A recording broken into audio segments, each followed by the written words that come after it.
Sa awanan sa Miss Oradio 87.5 FM, amo karon ihatod ang mga maundanong balita. Pinaagi sa Miss Oradio Patrol Balita sa hapon. Dini inyong masayran ang nagkadaiyang labas ng mga balita sa atong palibot.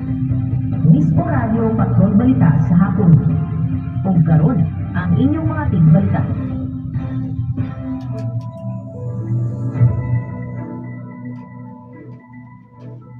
Maayong hapon, Misamis Oriental, tibok na suringan man tibok kalibutan nga naabot sa atong sibiyahan. Adlang Huwebes karon, Hulyo 23, tuig 2026. Og nagapaminaw kamo sa Miss Oradio 87.5 FM. Og kami ang inyong mga tigbalita. Miss Or Step Berganio, Og Miss Or Lorenzo Luzon alang sa Miss Oradio Patrol Balita sa hapon. kini ang managunang balita karong orasa. Sa balita sa paundan sa puso.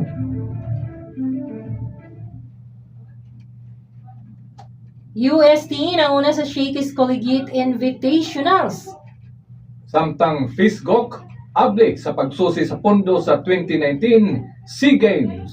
Sa celebrity balita. Rita Avila gipaambit ang litrato sa iyang bana nga naa sa hospital. Og Percy Jackson star Logan Lerman og ang iyang asawa nagpakasal na. Alang sa balita sa negosyo. 5 billion na pesos nga dugang budget sa Small Business Corporation gilauman. Samtang dugang siyam ka Airbus paliton sa Philippine Airlines. Sa balita karuwas sa nasud. Iran nag-surprise attack sa US Command Center sa Syria. Lalaki naglasong sa Las Vegas namatay sa ospital. Sa balita sugod sa nasud. Focus crime sa nasud mikunhod. Og listahan sa election areas of concern sa BRMM gipagawas na sa COMELEC. Sa balita sa rehiyon. Gatos kapin ka mga biktima sa online sexual abuse ang naluwas sa Iligan. 926 namatay sa road cross sa North Min. DOH milusan og Road Safety Action Plan. Alang sa balitang lokal. Libuan ka mga mag-uumag mangingisda sa Miss Or, midawat sa Presidential Assistance. Bagong fire truck gitunol aron magamit sa lungsod sa Libertad.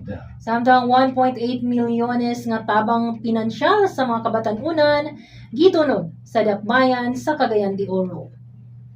Sa pulis balita. 31 anyos nga lalaki gipusil patay sa Bukidnon. Pagtagtag sa balor milyones nga gituhang smuggled ka sigarilyo napugnan sa PRO 10. Samtang 9.2 million nga reward na dawat sa 21 ka confidential informants. At ang mga detalye ini sa atong pagbalik.